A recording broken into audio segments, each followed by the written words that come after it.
기쁨의 이유라는 제목으로 오늘 말씀 나누고자 합니다. 오늘 말씀을 준비하면서 정말로 딱 한 번 이것이 이 말씀이 오늘 이번 주 본문이구나 하고 처음 이제 읽었을 때부터 제 마음에 주어졌던 마음은 기쁨이었습니다. 오늘 본문에는 사실 기쁨이라는 단어가 딱 한 번 이제 사용이 되기는 합니다. 그런데 그 단어가 큰 기쁨입니다. 한 번 사용되지만 큰 기쁨이다라고 표현된 그만큼 이 오늘 본문 전체를 지배하는 정서는 기쁨입니다. 저도 사실은 잘 몰랐는데 누가복음 전체를 이렇게 보다 보니까 누가복음도 이 기쁨이라는 단어로 둘러싸여 있더라고요. PPT를 이 부분은 이제 없습니다. 같이 성경을 한번 펼쳐보시면 좋겠는데요. 1장 14절을 먼저 한번 보시겠습니까? 누가복음 1장 14절입니다. 네, 같이 한번 14절 읽어보겠습니다. 너도 기뻐하고 즐거워할 것이요 많은 사람도 그의 태어남을 기뻐하리니. 기쁨이 두 번이나 들어가 있죠. 이거는 세례 요한의 탄생을 두고 많은 사람들이 기뻐할 거다라는 그런 말입니다. 자, 1장에서 쭉 내려가서 44절도 한번 볼까요? 44절은 제가 한번 읽어보겠습니다. 보라, 너의 문안하는 소리가 내 귀에 들릴 때에 아이가 내 복중에서 기쁨으로 뛰놀았도다. 그러니까 아기 예수를 잉태한 예수님이 세례 요한의 어머니를 찾아가니까 세례 요한이 이 복중에서 기쁨으로 뛰어놀았다라고 하는 겁니다. 벌써 이 1장만 해도 기쁨이라는 단어가 여러 번 등장하는 걸 볼 수가 있죠. 그러면 이제 누가복음의 가장 마지막 장으로 한번 가볼까요? 24장일 건데요. 맨 마지막으로 한번 가봅시다. 52, 53절입니다. 누가복음 24장 52절, 53절인데요. 이 두 절 말씀 같이 한번 읽겠습니다. 시작.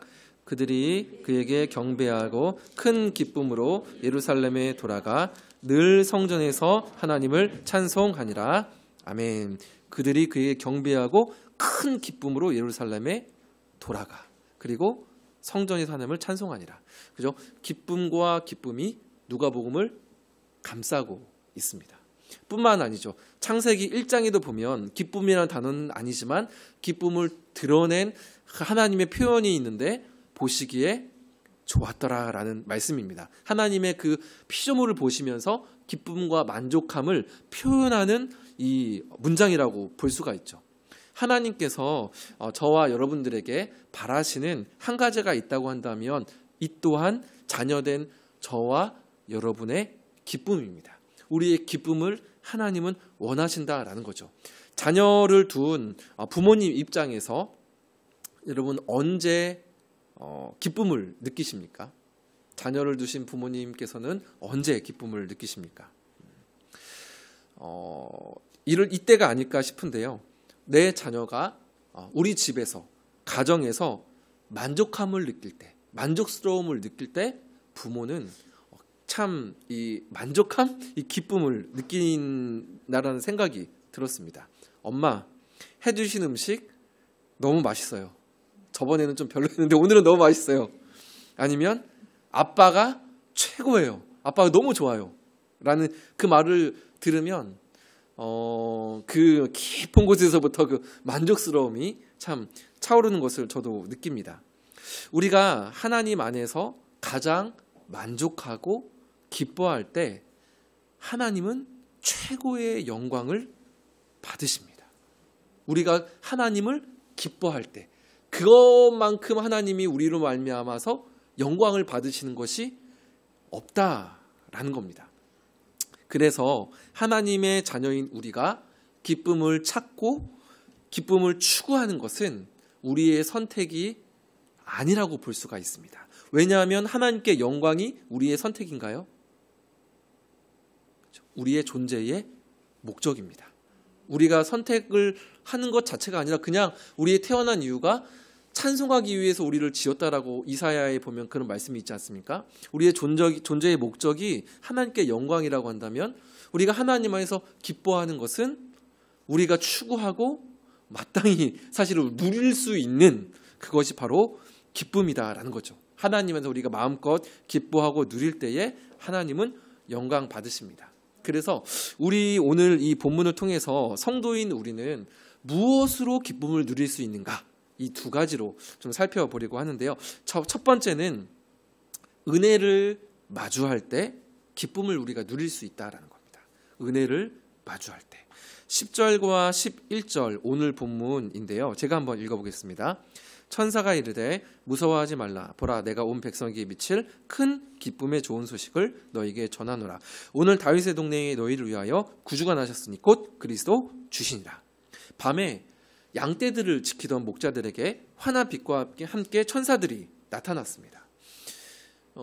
처음 겪어보는 일이었기 때문에 이 목자들이 굉장히 놀라고 동시에 두려워했겠죠. 이에 천사들이 야 놀라지 마, 이렇게 진정을 시킨 다음에 한 말이 뭐냐면 온 백성이 미칠 큰 기쁨의 좋은 소식을 너희에게 전하겠다라는 이런 말을 합니다. 큰 기쁨의 좋은 소식. 여기서 말을 하는 큰 기쁨, 요거를 조금만 자세하게 말씀을 드리면, 기쁨은 이제 헬라어 이제 원어로 말씀을 드리면 카라라는 단어입니다. 카라 많이 들어보셨죠? 카라. 제가 알기로는 화장품 이름도 이제 카라가 이제 있는 걸로 아는데, 카라, 요것이 기쁨이라는 뜻이고, 큰이라는 뜻은 이제 메가입니다. 메가. 우리가 잘 아는 메가 커피도 여기서 말하는 그 메가, 큰이라는 뜻입니다. 큰 커피. 처음에 메가 커피 처음에 나왔을 때 와 되게 크다 하면서 이제 놀라지 않았습니까? 그것처럼 그래서 이 본문은 카라 메가 이렇게 쓰여져 있습니다. 그러니까 큰 기쁨이라는 거죠. 그런데 이 카라 기쁨이랑 뿌리가 같은 우리가 잘 아는 단어가 하나 있습니다. 그것이 어떤 단어냐면 바로 은혜라는 단어입니다. 은혜는 원어로 카리스라는 단어입니다. 카라, 카리스. 뭔가 좀 비슷하지 않습니까? 그죠? 다 카로 시작하잖아요. 그죠? 카라, 기쁨, 카리스, 은혜. 맞습니다. 이 카는 하나의 어근에서 나온 쌍둥이와 같은 단어가 바로 기쁨과 은혜입니다. 즉, 기쁨은 은혜와 연결되어 있고 은혜로부터 이 기쁨이 주어진다라고 볼 수가 있는 거죠. 오늘 본문에 등장하는 천사는 이 기쁨의 이유가 되는 은혜를 11절에서 세 가지로 말을 합니다. 자, 한번 제가 이 부분을 조금 좀 풀어드리려고 하는데요. 자, 먼저 11절 눈으로 보시면 오늘 다윗의 동네에 너희를 위하여 라고 시작을 하지 않습니까?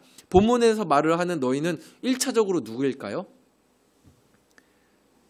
목자들입니다. 그죠? 목자들인데 성탄절 설교 때도 사실은 이 본문으로 설교를 했지만 이 목자들은 당시에는 천대받는 사람들이었습니다.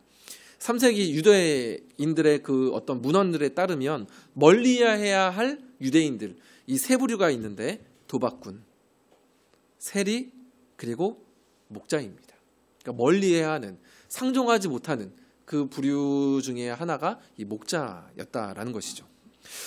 그리고 특히 누가복음에서 말을 하는 이 복음은요, 유대인들뿐만 아니라 이렇게 차별받고 소외받는 어떤 그런 부류들, 이 모든 이방인들을 포함을 하는, 그들을 향한 이제 사실은 복음서가 누가복음이라고 볼 수가 있습니다. 그래서 1장 서두에도 이 누가가 펜을 들어서 쓴 가장 첫 번째 목적, 그 이유를 누구에게 쓰는지가 나오는데, 거기 보면 데오빌로 각하에게 차례대로 쓰는 것이 좋은 줄 알았다. 그래서 당신이 더 그 복음을 잘 알기를 원한다라고 이렇게 기록을 하고 있거든요. 각하라는 표현에서 알 수 있는 것처럼 데오빌로라는 사람은 아마도 로마의 어떠한 관리 계급에 있는 그러한 로마인이었을 확률이 매우 높습니다. 즉 로마인이라 함은 이제 이방인을 말을 하는 거죠. 근데 그 이방인을 향해서 누가가 이 누가복음을 저술을 했다라고 말을 하고 있는 겁니다. 그리고 2장 하반부에 아기 예수를 본 시몬이라는 이제 나이가 많은 그 분이 나오는데, 안나 선지자와 함께 나오는데, 이 시몬이라는 사람이 이렇게 고백을 합니다. 2장 31절과 32절 같이 고백을 해보면 좋겠습니다. 같이 한번 읽겠습니다. 이는 만민 앞에 예비하신 것이요 이방을 비추는 빛이요. 아니, 31절에 이는 만민 앞에, 그죠? 모든 사람들을 말을 하는 것이고 32절에는 아예 또 대놓고 말을 하죠. 이방을 비추는 빛이다라는 것이죠. 아기 예수님의 탄생은 이렇게 모든 사람들을 향한 차별과 장벽과 모든 것을 뛰어넘어서 만민에게 주어진, 모든 사람들에게 주어진 약속된 은혜임을 보여줍니다. 여러분, 이것이 우리에게는 사실 크게 다가오진 않을 수 있습니다. 왜냐하면 우리는 뭔가 지금 사실은 막 이렇게 대놓고 막 엄청나게 차별을 하거나 그러지는 않잖아요. 근데 알게 모르게 우리는 사실은 지금도 차별을 받고 있기는 합니다. 그런데 정말로 그렇게 어떤 차별을 받는 사람들이 이 말씀을 듣는 순간에 다가올 그 기쁨이 얼마나 여러분 크겠습니까? 자, 이어지는 말씀 보면 오늘 다윗의 동네 너희를 위하여 구주가 나셨으니 그러죠. 구주가 나셨으니.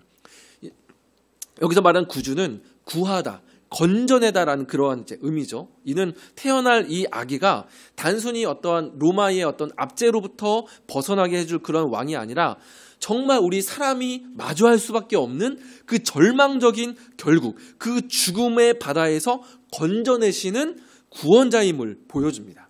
건져냈다라는 것은 뭐 1차적으로는 그런 우리가 어떻게 할 수 없는 죄로부터 건짐을 받음도 있지만 또한 죄로부터 건졌다는 것은 죽음으로부터 또 건졌다는 말도 되는 거죠. 죽음에서 생명으로 건짐을 받았다라는 것입니다. 예수 그리스도를 믿는 자마다 영원한 생명을 선물로 받게 되는 줄 믿습니다. 저는 그래서 장례 예배를 인도할 때마다 한 번도 빠지지 않고 저의 첫 장례를 저도 어렴풋하게 지금도 기억을 하는데요. 그 이후로 정말 많은 장례 예배를 인도했습니다. 근데 말씀을 나눌 때에 항상 그 서두에 항상 나누는 말이 있습니다. 그것이 무엇이냐면 바로 이런 말입니다. 여러분, 유가족 여러분, 마음껏 눈물을 흘리십시오. 잠시 헤어짐이라 할지라도 사랑하는 분과의 이별이니 그것이 어찌 안 슬플 수가 있겠습니까? 마음껏 우셔도 괜찮습니다. 그러나 그 눈물이 결코 영원하지 않을 것은 슬픔이 없고 아픔이 없고 눈물이 없는 영원한 나라, 천국의 소망이 우리에게 있기 때문입니다. 이렇게 저는 말을 합니다. 그 소망이 저에게, 여러분에게 주어졌다는 그 사실, 그 큰 은혜가 이 말씀을 통해서 우리들의 심령 가운데에 부딪혀오면 좋겠습니다. 자, 이어지는 구절은 구주가 나셨으니 곧 그리스도 주시니라. 이 구주가 나셨으니랑 비슷한 말인 것 같은데 목사님 할 수가 있는데 곧 그리스도 주시니라. 다시 한번 정리를 하지 않습니까? 핵심 단어는 주라는 단어입니다. 누가복음에서 주는 하나님을 뜻합니다. 이거를 잘 보여주는 말씀이 찾아봤더니 딱 한 구절이 있는데 많이 나옵니다. 사실 주라는 단어가 누가복음에 굉장히 많이 나오는데 32절, 1장 32절을 한번 띄워주시겠어요? 자, 제가 한번 읽겠습니다. 그가 큰 자가 되고 지극히 높으신 이의 아들이라 일컬어질 것이요 주 하나님께서 그 조상 다윗의 왕위를 그에게 주시리니. 가브리엘 천사가 마리아에게 나타나서 한 말입니다. 근데 거기 보니까 하나님을 수식하는 단어가 하나가 나오죠. 바로 앞에 무엇입니까? 주입니다. 주 하나님. 즉 천사가 목자에게 나타나서 곧 그리스도 주시니라라고 한 이 말은 이 땅 가운데 태어날 그 아기가 하나님이라는 뜻입니다. 그 하나님이, 높으신 하나님이 낮고 낮은 이곳까지 오셨다라는 것이죠. 지극히 높으신 분이 이 땅에 태어나셨다라는 그러한 말입니다.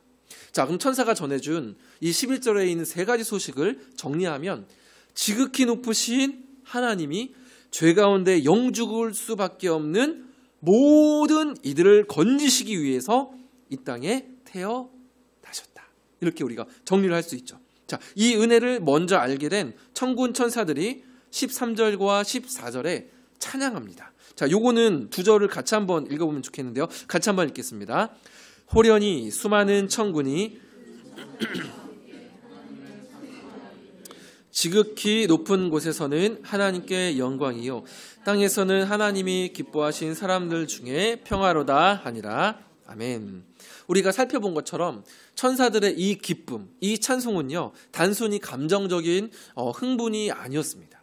은혜의 소식들, 지극히 높으신 하나님의 놀라운 낮아지심과 건지시는 그 자비하심과 오늘 다윗의 동네에서 이루어진 약속의 성취로 말미암은 그 하나님의 경륜으로 말미암은 기쁨이었습니다. 복음으로 말미암은 기쁨이었던 거죠. 베드로전서 1장 12절 하반절에 보면 이 복음을 천사들도 살펴보기를 원하는 것이다 라는 말씀이 있습니다.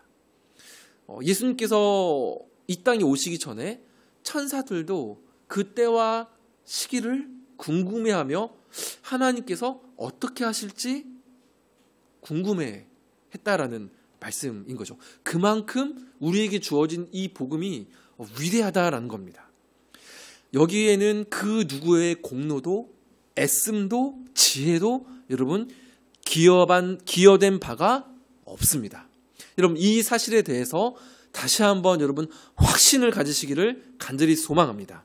복음은 내가 무엇을 하는 것이 아니라 무엇을 하지 않는 것이며 예수께서 내게 이루어지신 그 일을 그저 내가 듣고 믿음으로 반응하는 것입니다.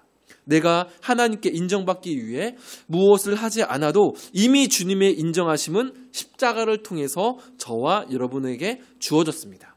그래서 하나님은 저와 여러분을 보실 때에 기쁨으로 보십니다.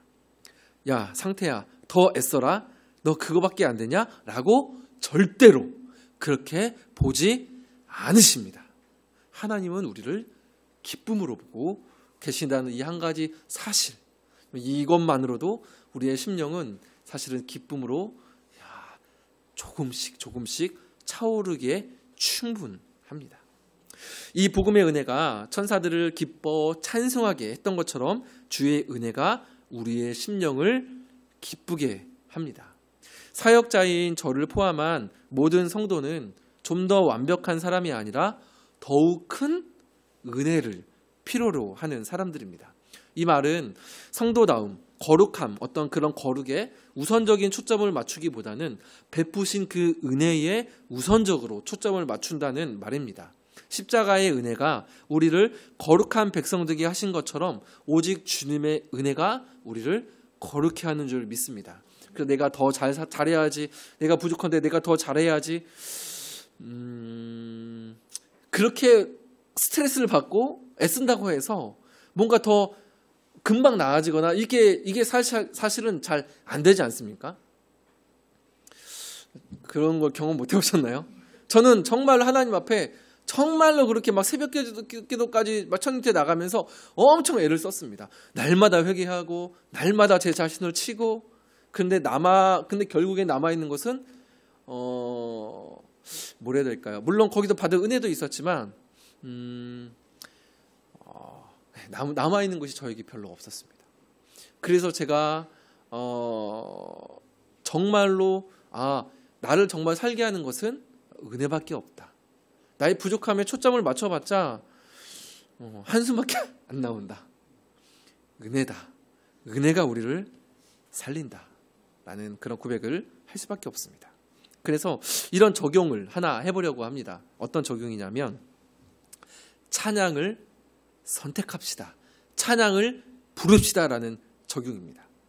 제가 사역자이지만 말씀의 앞에 서고 싶지 않을 때도 있고요. 찬양하고 싶은 마음이 들지 않을 때도 있습니다. 그런데 그럼에도 불구하고 찬양하면 찬양할 마음으로 바뀌더라고요.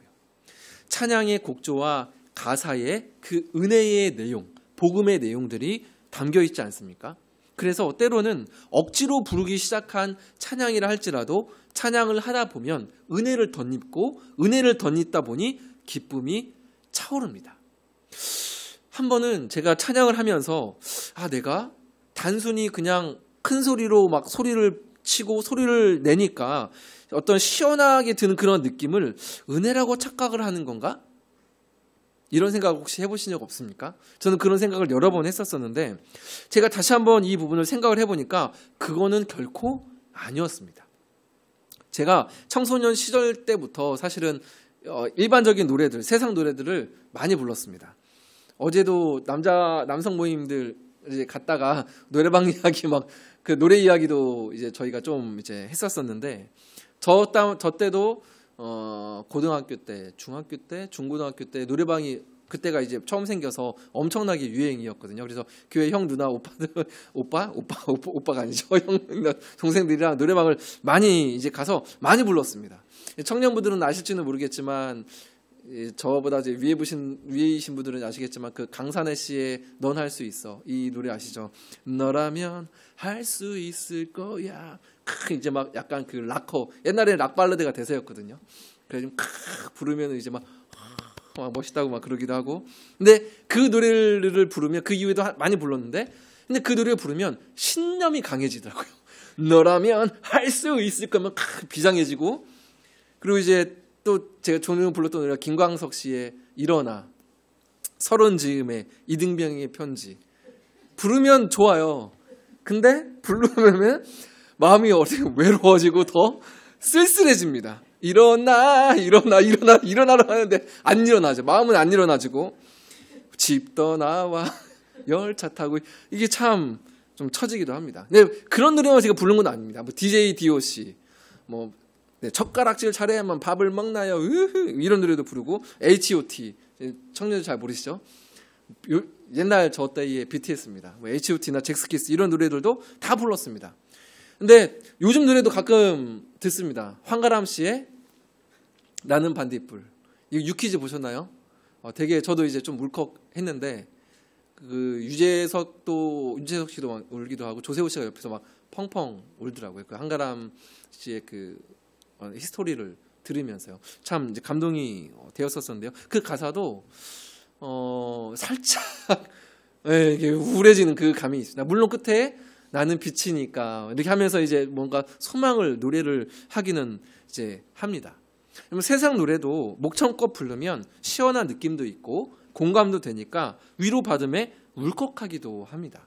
그러나 신령한 기쁨은 창조하지는 못합니다. 모든 음악, 노래의 근원은 하나님을 향한 찬송에 있습니다. 음악 자체, 찬양 자체를 우리에게 주심은 하나님을 찬양하기 위해서 우리에게 주어진 거죠. 우리의 목소리, 우리의 아름다운 미성, 아름다운 이 손길로 찬양할 수 있는 것, 근본적으로는 하나님을 향해서 우리에게 주어진 것이 이 뮤직, 음악이다라는 것입니다. 기쁨으로 가는 은혜는 예수 그리스도의 복된 그 은혜의 소식에 있습니다. 복음이 희미해지고 마음이 강팍해지면 예배하고 찬양하고 싶은 마음도 들지 않는 것이 당연합니다. 그러나 그렇다고 해서 내가 찬양하기를 선택하지 않으면 기쁨에서 멀어질 수밖에 없습니다. 기쁨 없는 신앙은 은혜를 잊어버린 신앙입니다. 그러나 우리가 그럼에도 불구하고 찬양을 선택할 때에 은혜를 다시 기억하게 됩니다. 그러므로 주 안에서 살아가는 성도 여러분, 찬양합시다. 찬양이 은혜를 기억하게 하고 은혜가 기쁨을 회복시킵니다. 찬양을 많이 부르는 금요철야 때 뵙겠습니다. 자, 두 번째로 복음의 실제를 경험할 때 기쁨이 회복됩니다. 복음의 실제를 경험할 때 기쁨이 회복됩니다. 천사들의 찬송이 은혜로 인한 기쁨의 고백이었다라고 한다면 목자들의 기쁨, 사실은 천사들의 기쁨과 목자들의 기쁨, 이 두 가지가 오늘 본문에 나오는데 목자들의 기쁨은요, 이 들은 복음이 실제로 이루어짐을 보았을 때에 생긴 기쁨과 찬송입니다. 천사가 떠난 후에 목자들이 서로 이렇게 말하죠. 야야야, 이제 우리가 베들레헴에 가서 주께서 말씀하신 그 일이 이루어진 것을 보자 하고 빨리 갑니다. 그래서 본문 16절에 보면 빨리 가서, 그죠? 빨리 가서. 이때까지만 해도 목자들이 찬송했다, 기뻐했다라는 단어는 성경에 나오지 않습니다. 왜냐하면 너무 깜짝 놀랐기 때문에 천사들이 화나 빛 가운데 나오고 천군 천사들이 찬송을 하는 이거를 보았으니 이게 꿈인가 생신가하고 어버버하고 이 황당하고 당황스럽고 놀랐던 이 마음이 더 컸겠죠. 기쁨은 아직은 나오지는 않습니다. 그 감정 가운데에서 빨리 이루어진 것을 보자. 이 은혜가 정말인가 보자. 그래서 16절에 빨리 가서 마리아와 요셉과 구해둔 아기를 찾아서 보고 천사가 자기들에게 이 아기에 대하여 말한 것을 전하니. 당시에는 학자들마다 다르지만 당시에 이 여기서 말하는 사실 구유는 어떤 마구간이라기보다는 가옥 2층짜리로, 당시에는 2층짜리 집이 있었는데 1층과 2층이 있습니다. 그러면 사람과 이 나귀가 같은 집에서 보통 이제 살았는데 상식적으로 생각을 해봤을 때에 나귀가 2층에 살까요? 아니면 1층에 살까요? 1층에 삽니다. 그리고 사다리를 타고 2층에 올라가서 이제 잠을 사람들이 자거든요. 그러면 구유의 자리가 없었다라는 말은 2층에 올라가서 이렇게 아기를 누일 그게 없어서 이 집 안에 있는 1층, 이 구유에 이제 아기 예수를 누였다라는 것이죠. 그러니까 1층에 아기 예수님이 누워져 있었기 때문에 당시에는 이 베들레헴이라는 동네가 작은 동네였고 집이 많지 않았기 때문에 1층에 아기 울음소리가 나는, 사람들이 좀 모여있는 그 집을 찾기란 어렵지 않았을 겁니다. 빨리 가서 아기 예수를 딱 찾았는데 정말 그 아기가 태어나서 그 자리에 이제 있는 거죠. 그걸 보는 순간에 이 목자들이 전율을 했을 겁니다. 전율과 함께 그 천사들이 자기에게 전해준 소식을 말하지 않을 수가 없었겠죠. 왜냐하면 자기가 확인이 됐으니까요. 그래서 그 마리아와 요셉과 모인 사람들한테 천사가 해준 이야기들을 흥분해서 막 전했을 겁니다. 자, 그 다음에 이 목자들이 어떻게 하냐면 20절인데요. 2장 20절을 같이 한번 읽겠습니다. 시작. 목자들은 하나님께 영광을 돌리고 찬송하며 돌아가니라. 아멘. 목자들의 심령에서 찬송하며 돌아가니라. 이 찬송이 우러난 이유는 아주 단순했습니다. 20절 중간에 보니까 이르던 바와 같이 듣고 본 그 모든 것으로 인하여. 이것이 오늘 말씀의 포인트입니다. 듣고 눈으로 확인한, 본 그 모든 것으로 인하여 영광을 돌리고 찬송하며 돌아가니라. 눈으로 확인했을 뿐이죠. 이 소식을 들었을 때에 목자들의 형편이 바뀌거나 뭔가 그런 것도 아니었고, 그저 그 복음에 반응함으로 그저 빨리 가서 그 복음의 실제를, 그 복음이 진짜인가, 정말로 아기 예수가 여기 베들레헴에 태어났나를 확인했을 뿐입니다. 목자들은 이 한 가지 사실만으로 찬송하며 돌아갔다라는 것이죠. 듣고 확인했다. 정말로 그것이 실제구나를 경험한 것만으로도 기뻐했다는 것입니다. 적용을 해보려고 합니다. 우리의 신앙생활도 마찬가지입니다. 먼저는 저에게 적용을 해보면 이런 생각이 들었습니다. 저는 설교자로서 설교를 잘하기 위해서 많은 고민을 합니다. 그런데 설교의 완성은 설교의 내용인 복음이 실제로 제 삶에서 경험되어지고, 또 다른 차원에서는 기도를 통해서 제가 연구하고 제가 뭔가 했던 그 말씀이 머리에서 소화가 되어서 가슴으로 정말로 내려가는, 그러니까 체득화되는, 소화되는 그 뜨거워지는 과정을 통해서 완성이 됩니다. 이 부분을 제가 작년 1년 매주마다 설교를 준비하면서 점점점 확신이 되더라고요. 제가 그것을 정말로 저에게 뭔가 체득되지 않으면, 제가 기도를 통해서 이 설교가 완성되어서 제 마음으로 내려오지 않거나, 아니면 제가 그걸 제 삶에서 정말로 경험하지 못하면 사실은 그러지 않아도 되는데, 그러지 않아도 되지만 약간 살짝 저는 솔직하게 주눅이 들 때가 있습니다. 제가 확신이 없고 제가 말씀에서 그것을 복음으로 실제로 경험을 하지 못했기 때문에 아무래도 조금은 위축되는 게 솔직히 있습니다. 그럼에도 불구하고 저는 말씀이니까 확신을 가지고 전해야 되는 게 사실 저의 책무이긴 한데, 아직은 제가 그 자리까지는 되지는 못하는 것 같습니다. 그래서 저는 저희 설교는 기도로 완성이 됩니다.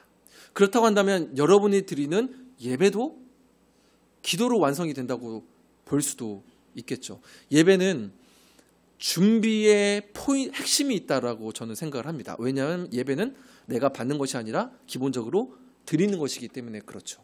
우리의 전심을, 심령을 하나님께 드리는 것이죠. 그러면 막 이거 목사님 주여 이렇게 가지고 딱 예배를 드리면 온전한 마음이 사실은 드기가 인간적으로 쉽지가 않죠. 그래서 사실은 준비의 예배에 성패가 있다고 해도 저는 과언이 아니다라고 생각을 하기도 합니다. 어쩌면 수십 년 신앙생활을 한 저와 여러분에게 더 필요한 것은 더 많은 성경 공부나 더 많은 설교를 듣기보다는 단 한 구절의 말씀이라도 그 말씀을 붙들고 믿음으로 도전하는 행함과 순종이 아닐까라는 생각이 들기도 합니다. 물론 듣는 것도 중요하죠. 천사들이 전해준 그 말을 정말로 잘 들었기 때문에, 전해주는 천사도 잘 전해줬고 듣는 목자들도 잘 들었기 때문에 그러한 반응이 나온 것이기 때문에 말씀을 듣고 우리가 이렇게 읊조리는 것도 너무나도 중요합니다. 그러나 오늘날의 우리 한국교회의 모습이나 오늘날의 교회들의 모습을 보면 너무나도 설교가 많지 않습니까? 유튜브에 치면은 나오는 수만 개의 설교가 매주마다 쏟아집니다. 우리는 말씀의 홍수 속에 살고 있죠.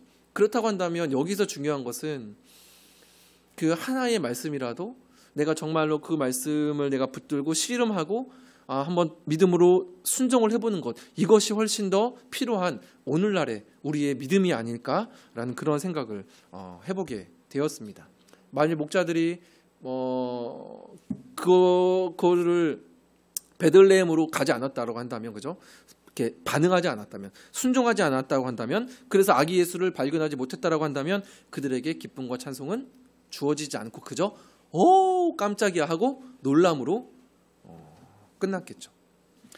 그래서 복음의 실제를 우리가 어디서 좀 경험을 해볼 수 있을까라고 생각을 해봤을 때는 복음 전도의 현장 또는 선교의 현장, 봉사의 현장이라는 생각이 들었습니다. 어떻게 보면 이 부분이 우리에게 주어지는 적용일 수도 있는데요. 제가 처음으로 단기 선교를 갔던 것이 청년 때에 말레이시아에 있는 사라왁주라는 밀림 속에 있는 이반족이라는 종족이었습니다. 예전에 한번 제가 잠깐 말씀드린 적이 있는 것 같은데요. 이 이반족들은 그 헤드헌터라고 불리우는 이제 닉네임을 가지고 있는 종족들입니다. 종족이 굉장히 이제 밀림이기 때문에 단절되어 있는 마을이 굉장히 많아요. 근데 이 마을끼리 사실은 이렇게 전쟁을 예로부터 많이 했습니다. 그래서 전쟁을 해서 죽이면 거기서 있는 전사들이나 그 사람들의 목을 베어서 자신들의 그 롱하우스에 사는데 롱하우스에 매달아 놓는 풍습이 있는 그러한 종족, 그런 이제 미전도 종족입니다. 그래서 제가 갔을 때도 해골이 그 긴 롱하우스, 막 100m, 200m 되는 되게 긴 롱하우스가 있는데 거기에 해골들이 쫙 걸려 있기도 이제 합니다. 처음에 갔을 때 말로만 들었지만 정말로 해골들이 걸리는 거 보면은 정말 이제 섬찟하거든요. 근데 그러한 그 정말 깊은 곳, 한 2시간, 3시간을 보트를 타고 보트도 타고 막 차도 타고 해서 짐을 하고 막 속으로 들어가야 됩니다. 근데 거기에 정말로 그렇게 막 짐을 지고 팀으로 막 선교사님 혼자서 가서 복음을 전하고, 그래서 복음이 그들에게 전해지고, 그래서 제가 그 이후로 제가 4번을 갔었었는데 한 곳을 또 가기도 합니다. 근데 처음에 갔을 때는 해골이 있었지만 복음이 거기다 전해지고 예배가 회복되고 하면서 그 해골이 실제로 이제 사라지게 되는 그런 역사들을 제가 보게 되었습니다. 그렇게 그들도 함께 예배하고 찬양하면서 느껴지는 것이 무엇이냐면, 여기에도 그 하나님을 예배하는 자들이 있구나. 복음이 정말로 그냥 우리 교회 안에서만, 한국 안에서만 통용되는 그러한 복음이 아니라 정말로 이 온 세계 많은 사람들, 만민에게 그 능력이 있고 그들의 죄와 사망의 그 눌림에서 회복하게 된 능력이 되는 것이 우리가 갖고 있는 복음이구나. 하나님의 능력, 이 소식에는 능력이 있구나. 이 사람들과 함께 그 예배하는 것 자체만으로도 저에게 기쁨이 되더라고요.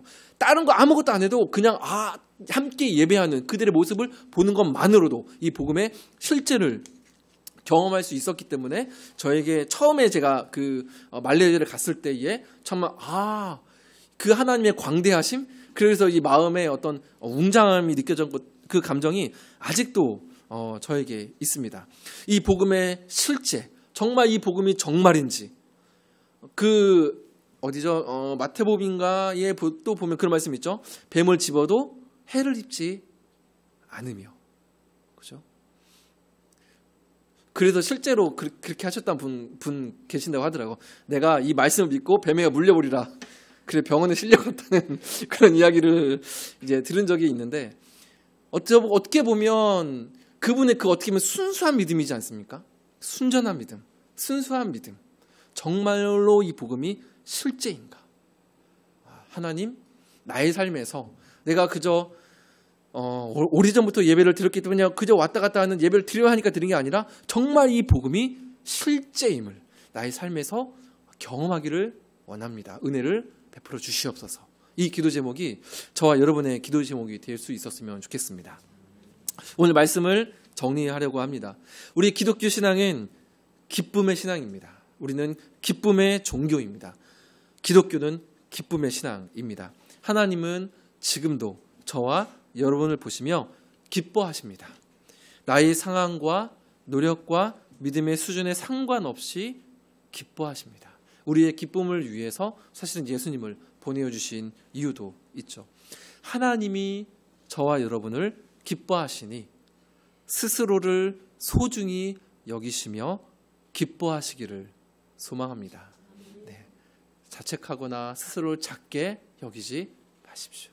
내 자녀가 나는 왜 이럴까 하면은 부모의 마음이 얼마나 사실은 아픕니까?